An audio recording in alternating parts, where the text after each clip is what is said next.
honor de presentarles a la doctora María Teresa Pozzoli. Ella es docente, investigadora y escritora. Sus títulos académicos son los que siguen: licenciada y profesora universitaria en Sociología de la Universidad de Buenos Aires, magíster en Psicología Social en la Universidad de Arcis, Chile, magíster en Ciencias de la Educación en la Universidad de París, doctor en Ciencias Sociales del Desarrollo Sustentable en la Universidad de Guanajuato, México. Dirige el Instituto de Pensamiento Complejo. Ha publicado numerosos artículos en revistas científicas y de divulgación científica. Además, es autora de 4 libros. El primero, Complexos. Segundo, La obediencia de Abraham, Pensar de nuevo. Y el último, Arte, belleza y espiritualidad desde el pensamiento complejo. Sus temas de investigación son subjetividad, transdisciplina y cambio paradigmático, pensamiento complejo, desarrollo y transformaciones de la subjetividad, epistemología del pensamiento complejo para el desarrollo de la identidad individual y grupal. Es creadora del método Implexo, una herramienta de intervención individual y grupal para el desarrollo humano integral. Por su trayectoria académica, universitaria, por 4 décadas, se ha desempeñado como docente de grado y posgrado en diversas universidades de América Latina. Doctora Pozzoli, sea usted bienvenida. Le cedo la palabra. Muchas gracias, muy amable, y un agradecimiento para todos los que están conectados en este lindo evento que estamos realizando consecutivamente a lo largo de los años y que nos reúne y que nos permite compartir reflexiones atinentes a lo que estamos viviendo en relación o desde la mirada del pensamiento complejo.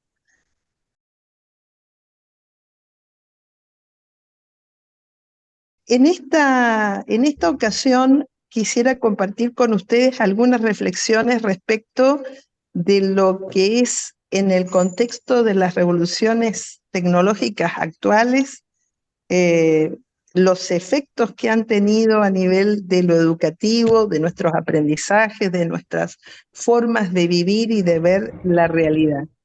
Y con ello también trabajar la temática del transhumanismo. Todo elemento de nuestro futuro está hecho de imaginación, un producto de pensamiento que se da sin haberlo planeado, a veces azaroso, casual o investigado. Su resultado puede ser mucho más arbitrario de lo que pensamos. Inventores, aventureros, exploradores, visionarios, escritores, artistas. Por eso es que mientras más pensamos en un evento futuro, más oscilamos entre la esperanza y el miedo. Y puesto que no hay una forma acertada de predecir lo que nos ocurrirá imaginar, no hay manera de poder predecir el futuro acertadamente. Vivimos tiempos actualmente que en otro momento fueron imaginados. Para saber cómo llegamos hasta este punto, es necesario repasar el camino que nos trajo hasta acá.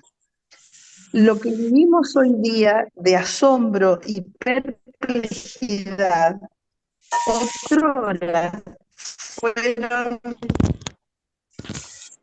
apenas especulaciones, creaciones adivinadas por mentes creativas, por descubrimientos de los sistemas de trabajo, de las utopías, por las derivaciones de procesos que nos fueron llevando hasta puntos de maduración de nuestra historia respecto de artefactos y tecnologías emergentes.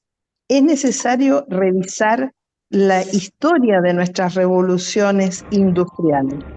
La primera revolución industrial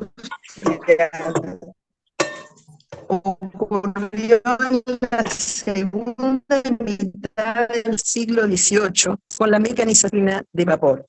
Ciertamente, dos siglos asistida por gobernantes y personas temerosos del impacto social que tendría sobre el trabajo. La tecnología disruptiva en aquel entonces fue el motor de vapor, capaz de producir cantidades de energía mecánica imposibles de conseguir mediante la fuerza animal. La segunda revolución industrial ocurrió a fines del siglo XIX con el concepto de cadena de montaje, la aparición de la organización fábrica y la incorporación de la motorización eléctrica. En este punto, la disrupción fue dual. Por un lado, la evolución de la tecnología, es decir, los motores eléctricos eran mucho más versátiles, baratos, potentes y fáciles de diseñar y de producir en serie. Y por otra parte, la especialización del trabajo, a veces llamada taylorismo. Con esto surgen dos fenómenos que han marcado el resto de nuestra historia social y económica. En aquel momento, el capitalismo salvaje y los derivados de aquel, los fenómenos de la sindicalización. La tercera revolución industrial ocurrió en los años 70 del siglo XX con la automatización de la producción a través del controlador lógico programable PLC, que permitió la automatización de la producción.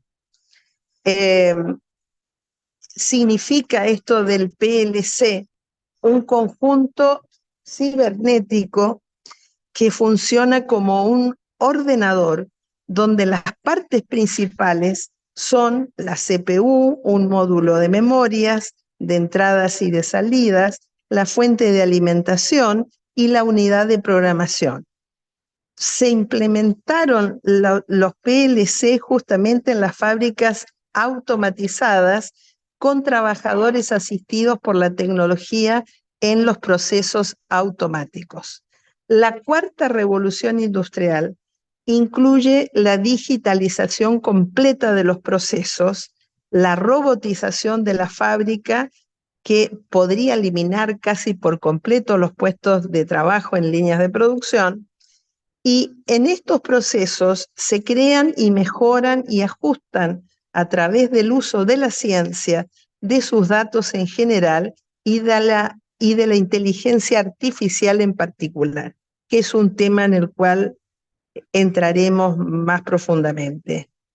A este respecto, las tecnologías disruptivas son la robotización, la digitalización y la inteligencia artificial, aplicada a la investigación, a los procesos y a los productos, y con una tendencia de ir tiñendo cada vez más la vida cotidiana. Hay una especie de carrera de notoriedad entre los autores de intentar ser recordados como los primeros en acuñar una nueva revolución industrial. Y así van apareciendo argumentos de que estamos transitando la quinta, la sexta o la séptima revolución industrial. Pero a poco de andar del supuesto hallazgo evolutivo identificado, se descubre que aquel argumento inicial y llamativo para la comunidad científica descritas por el investigador carece de una tecnología disruptiva de sustento, y sin nueva tecnología disruptiva no hay una nueva revolución. La perspectiva que identifica que en la actualidad estamos transitando la quinta revolución sostienen que el empoderamiento humano que deja las tareas repetitivas a los robots, la robotización colaborativa. La quinta revolución industrial tiene dos aplicaciones en la que la ciencia innovadora cifra esperanzas. Son la interfase cerebro-internet por una parte y la computación cuántica por la otra. La primera podría entronizarse cuando la humanidad solucione el problema fundamental de la interfase cerebro-internet, lo que implicaría fundamentalmente la velocidad de carga de la información. Hoy nuestra red de cerebros humanos se comunica con Internet por la vía de un conjunto de canales multimediales enormes que permiten descargar e interpretar grandes volúmenes de información, pero principalmente lo hacemos con la intervención de la vista y del oído. Sin embargo, el flujo de información desde el cerebro hasta la Internet se realiza aún con una velocidad paupérrima, la del teclado del computador, de ambos pulgares en la pantalla del celular, etc. La quinta revolución industrial puede que sea parte central de nuestro cotidiano cuando se haya solucionado la interfase cerebro-máquina por implantación de dispositivos o por tecnologías de conectividad externa como los cascos, los microelectrodos o dispositivos vestibles. Recordemos lo que ocurrió con el tema de la vacunación en la época de la pandemia, que una minoría en el mundo abortaba la posibilidad de vacunarse porque temían que Bill Gates estuviera introduciéndonos una especie de chip adentro del torrente sanguíneo, ¿no es cierto? Y que de ahí pudiera controlarnos definitivamente más allá de nuestra voluntad.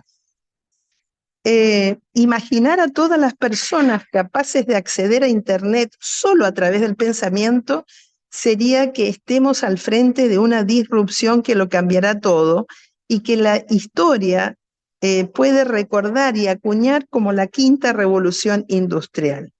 Córica afirma sobre la computación cuántica que lograría capacidades de procesamiento que son superiores en orden de magnitud a las que se lograría si fuera posible integrar la suma completa de todos los microprocesadores actuales del planeta. Este concepto unido a la inteligencia artificial es entonces la segunda disrupción que aparece en el horizonte como prospectiva de la quinta revolución industrial, computación cuántica y la interfase cerebro-internet. Pero ya yendo a los efectos, si trabajamos en el campo, dictamos clase en una escuela, conducimos un taxi o somos empleados de un supermercado, nadie está exento. Recordemos lo que decía Émile Durkheim en el siglo XIX, cuando decía los hechos sociales son como cosas, ¿no es cierto? Nadie puede sustraerse a su impacto, se nos imponen, decía él. Y esto mismo pasa con las revoluciones tecnológicas. Nadie puede quedar al margen de su efecto. Nadie está exento. Sin duda que hay nuevos comportamientos en usuarios, en partícipes de la cultura. Hay una manera diferente de consumir, de relacionarse con los otros, de percibir el mundo, de producir mensajes, de generar conocimientos, construir realidades virtuales o materiales, digamos. Hay rasgos psicosociales, educativos, disposiciones actitudinales identificables de lo que llamamos las nuevas generaciones, que son producto de toda esta revolución tecnológica, como conocemos los millennials, ¿no es cierto? Pero también tenemos que hablar de los centennials, y esto nos lleva también a un tema que está dentro de esta disertación, que es la relación entre educación y transhumanismo. Estos centennials, sin duda, son, como dijimos, producto de una trayectoria de lo tecnológico, que si recordamos las primeras expresiones de inteligencia artificial, si pudiéramos buscarlas a lo largo de la historia, nos encontraríamos con que hubo máquinas que superaron al ser humano en tareas concretas, como por ejemplo la Deep Blue, que fue la máquina para jugar ajedrez que derrotó al gran maestro Garry Kasparov en mayo de 1997, perdón.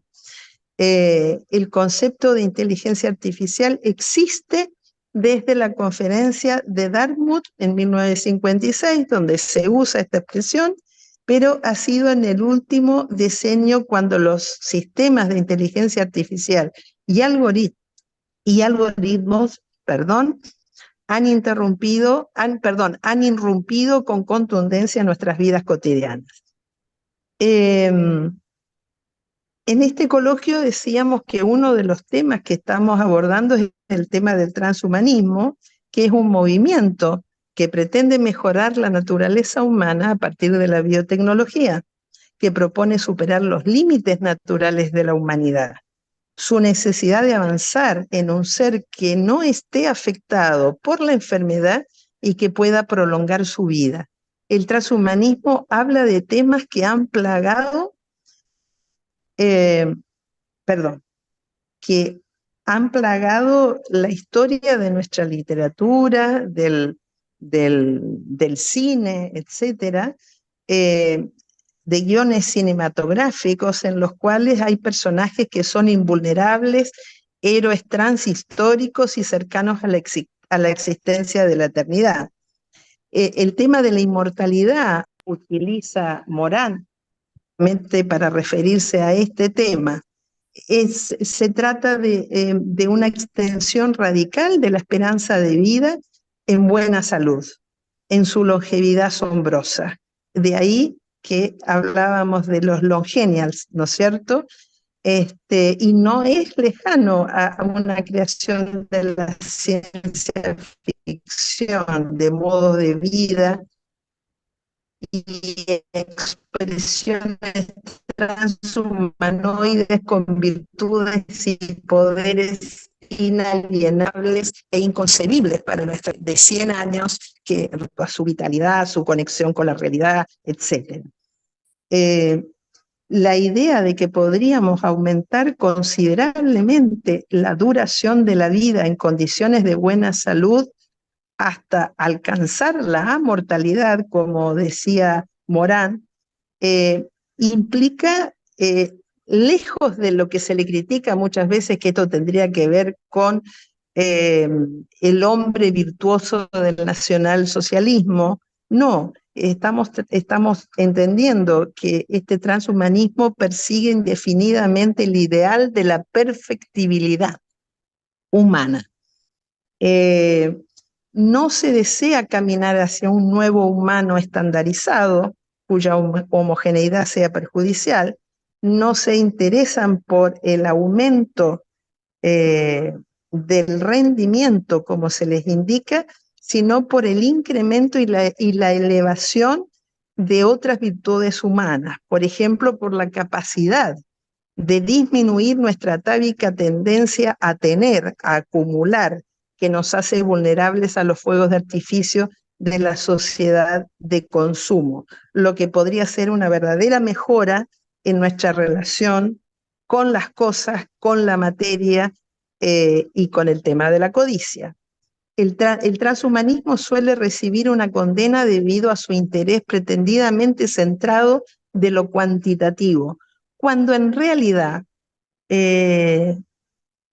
se me vienen a la mente los conceptos de psicólogos sociales y cognitivos como fue Piaget o Kohlberg, que cuando hablan de un estado postconvencional o de un estado de desarrollo moral superior, están hablando justamente de un nivel de desarrollo de la conciencia poshumano, en el sentido de que fuera depositaria esa conciencia como una conciencia planetaria de ciertos valores, de ciertas prácticas basadas en valores universales como son la solidaridad, el altruismo, los derechos humanos, la preservación del planeta. Considerar el envejecimiento como una enfermedad es el primer medio por el cual los transhumanistas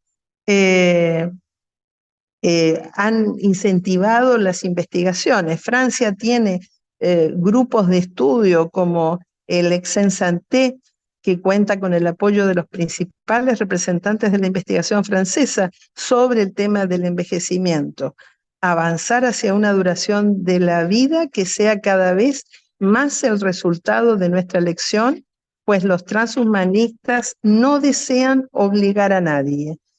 Si hablásemos de una era transhumana, la ética enfrentaría un gran dilema debido a que la inteligencia artificial o las máquinas no tienen conciencia, no tienen moral.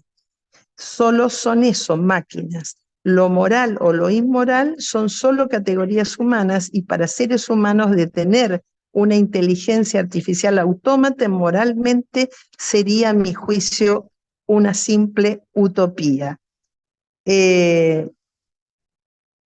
Una vez consolidada la era transhumana, habría personas dispuestas a realizarse transformaciones tecnológicas importantes en su cuerpo o en su cerebro, cuando éstas estén disponibles.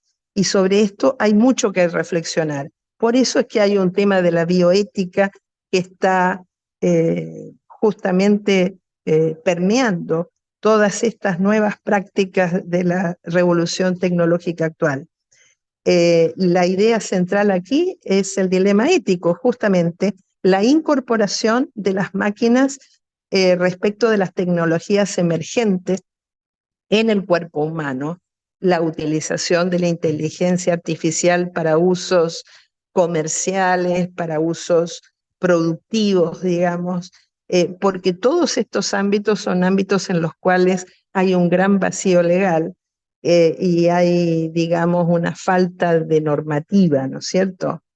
En este sentido, estamos hablando de una sociedad transcompleja, ya que sus componentes se fluidifican, como dice Bauman, ocasionando el desvanecimiento y la reedificación de las estructuras en el corto plazo. Sus procesos se erigen sobre lo dialógico y la interpretación, es decir, sobre la comunicación y la tecnología como medio para su realización. La transcomplejidad implica fundamentalmente complementariedad entre disímiles paradigmas, abordajes teóricos y enfoques investigativos abiertos y transdisciplinarios. Este contexto a la sociedad transcompleja es un modelo social caótico, interrelacionado, compuesto por elementos físicos y virtuales, que acepta la diversidad en todos los escenarios y con una apertura permanentemente hacia las nuevas circunstancias, que deja trazas digitales. Por último, quiero cerrar haciendo un homenaje a los autores de la ciencia ficción que animaron nuestro ideario de lo que iba a encontrarse en el futuro. Quiero recordar a Isaac Asimov o a Ray Bradbury, este escritor argentino, otros Wells también, ¿no? Con la Odisea de los dos mundos, etc. Esto es esta intervención mía que les agradezco mucho haber escuchado, así que muchas gracias a todos. Doctora Pozzoli, muchas gracias, agradecemos, a pesar de las circunstancias que esté acá en el Congreso Internacional. Así es. Sí, una pregunta para la doctora Pozzoli. Adelante. Yo siento que hay una diferencia notable entre la problemática de salud de la atención con tecnología a los problemas de salud y la problemática de la mejora del cuerpo humano y las habilidades intelectuales humanas. Sin embargo, para el transhumanismo aparece como algo igual. Se aboga por la mejora. No tenemos ahí, mi pregunta concreta es la siguiente, ¿no tenemos ahí un problema ético fundamental en detrimento del transhumanismo? La doctora Pozzoli dijo una palabra que, bueno, como estoy con crisis asmática yo ahorita, se me olvidó, pero del millennials, de los viejos Melians, o como dijo, no me acuerdo, ese término que dijo y que se une a la pregunta del doctor, no me acuerdo cómo se llama. Carlos, Ay, disculpe. Sí, discúlpenme, es que como estoy aquí en el celular y me interesa mucho, pues escuchar todas las ponencias y bueno, con las enfermedades, etcétera. Yo también, pues estoy vieja. Y es la pregunta que hizo el doctor. ¿Qué, qué tanta bioética hay para discutirlo, ¿no? ¿Qué tanta bioética hay por preservarnos la salud? Yo soy una persona de 70 años que me siento muy bien mentalmente, aunque los olvidos, bueno, eso siempre los he tenido desde joven, pero ¿qué pasa cuando el cerebro del ser humano ya con edad avanzada funciona perfectamente bien, pero el cuerpo está limitando ese avance? Eso es bioético. Eso es como decía Julieta Aida ayer, son los desafíos. Entonces, como para complementar con la pregunta del doctor. Eso es todo, gracias. Muy bien, gracias, doctora Graciela. ¿Alguien que guste conversar con esta pregunta que ha lanzado la doctora? Bueno, a mí me gustaría destacar dos cosas. La primera es que hay una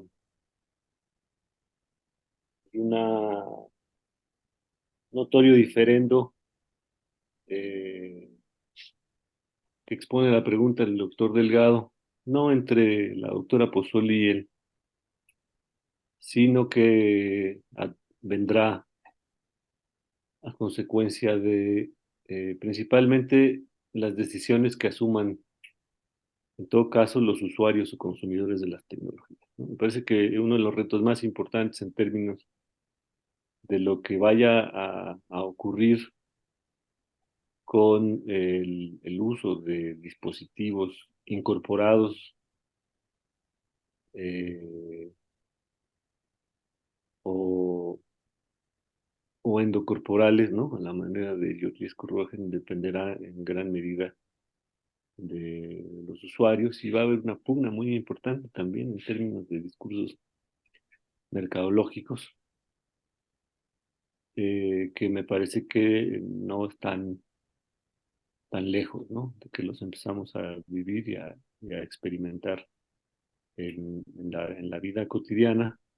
Por ahora hay un debate que se ha concentrado mucho en algunos contextos sobre eso que a mí ya me parece incluso incómodo adentro de los entornos educativos, sobre los perezosos y los no perezosos, ¿no?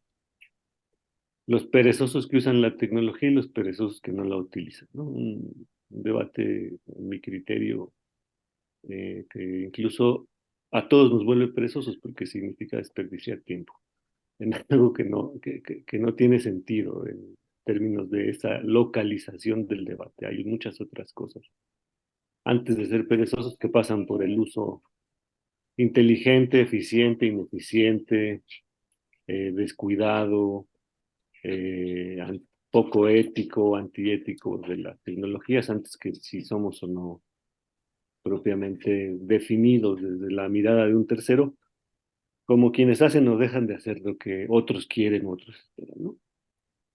Eh, yo creo que en ese sentido pues, ha sido un acierto, un conjunto de planteamientos que se han hecho aquí, el asumir incluso la novedad y la moda de la inteligencia artificial respecto del coloquio. Creo que vendrán cosas más interesantes. Buenos días a todos. Gracias, doctor Gustavo. Bien, yo quería plantear un par de ideas, si me lo Adelante, permite. adelante. Bien, me parece que es muy atinada la postura de la doctora Pozzoli.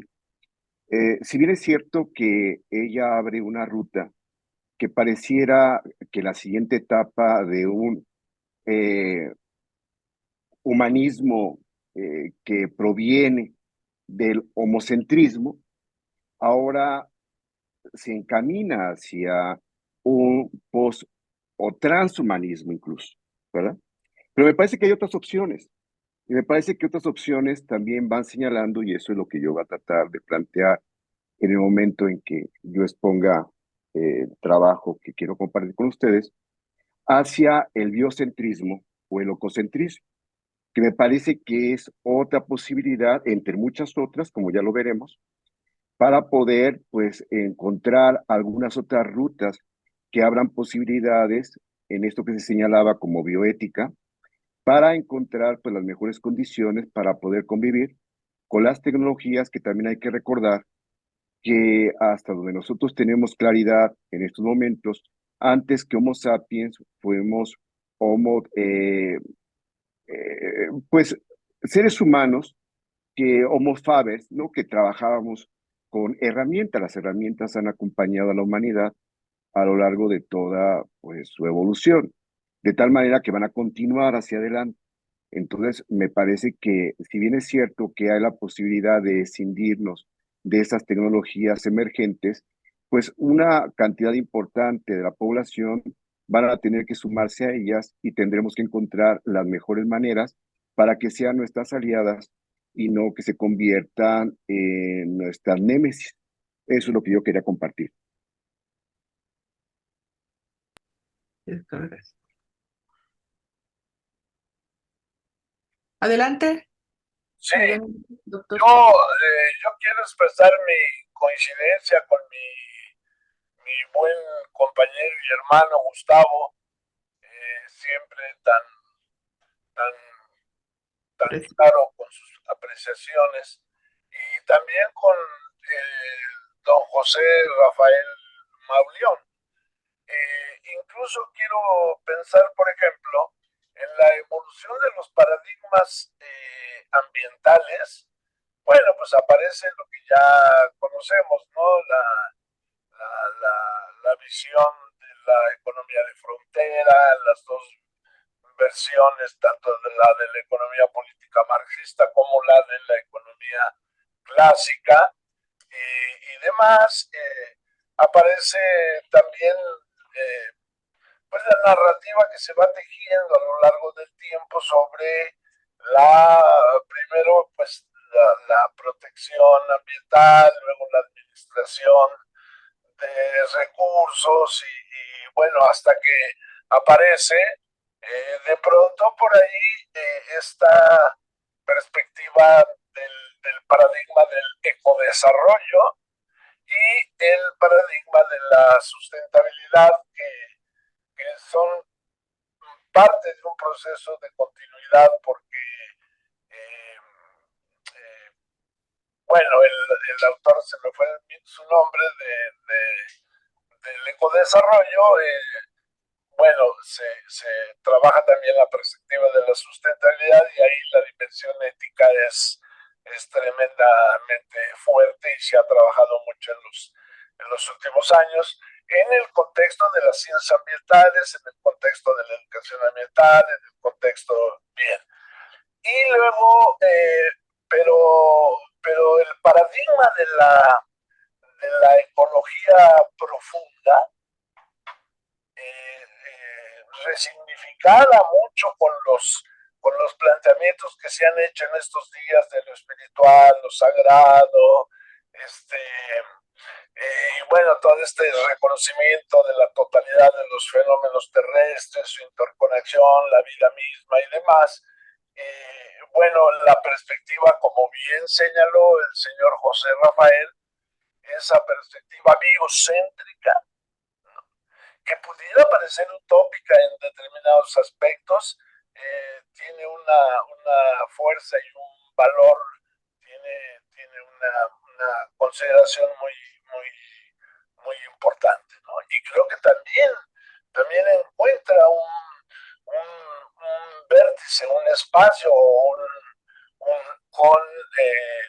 con esto del transhumanismo. Gracias. Sí. Gracias, doctor Guevara. ¿Alguien quiere Sí, exponer una yo reflexión? quisiera insistir Adelante. en la idea de la importancia de considerar el tema de la mejora, porque el transhumanismo se nos presenta como una concepción general sobre el uso de las tecnologías, pero es más bien una ideología que tiene su base en el análisis de los procesos tecnológicos. Es un planteamiento ideológico el que nos hace el transhumanismo. Podemos aspirar a la inmortalidad y podemos aspirar, tenemos derecho cada individuo a aspirar a la mejora del cuerpo y del intelecto. Y esa intención de utilizar la tecnología para la mejora del intelecto individual y del cuerpo individual de las personas, no para la solución de problemas de salud, que es una orientación completamente diferente del uso de las tecnologías y que consideramos válida, sino para que un individuo sobresalga por encima de los demás y tenga una ventaja competitiva, es un planteamiento puramente ideológico que responde a determinados contextos. Y tenemos que analizar el contexto actual. El contexto actual es un contexto de dominación, dominación cultural, dominación económica, dominación política. Y se va a convertir con el transhumanismo. Hay la amenaza de que se convierta, si se generaliza el transhumanismo, en un mundo más individualista y donde las relaciones de poder van a ser más asimétricas. Y creo que eso tenemos que tomarlo en consideración, porque no es una cuestión, no es un cuestionamiento el que estoy haciendo al uso de la tecnología para la mejora de la problemática de salud o para la mejora de las instituciones del trabajo, para la mejora de la educación, de los procesos sociales. La orientación del transhumanismo no es esa. La orientación principal o uno de los elementos fundamentales de su postura ideológica es promover la mejora individual. Y la mejora individual nos conduce por un camino. Si nos hacemos la pregunta básica, muy elemental, muy sencilla, ¿quiénes tendrían acceso a un nivel tecnológico de esa naturaleza? Serían unos cuantos elegidos del planeta Tierra. Y eso perpetúa las relaciones de dominación. En ese sentido, yo creo que la ideología transhumanista es muy cuestionable y deberíamos tener alerta el momento ideológico que tiene el transhumanismo, porque si no podemos cometer graves errores. Es mi postura. Para ir cerrando el orden de participaciones y dar paso a la ponencia, podríamos hacer comentarios finales a los aportes de la doctora Pozzoli, Toro Valle. Esto no se cierra ahorita con nosotros. Recuerden que tenemos una mesa de análisis, de reflexión y de construcción colectiva al final de la mesa, donde vamos a tratar de reconstruir todo lo que se ha dicho y entonces ahí podemos abrir espacio para el debate. Así que sugiero que pasemos ya a la mesa, por favor.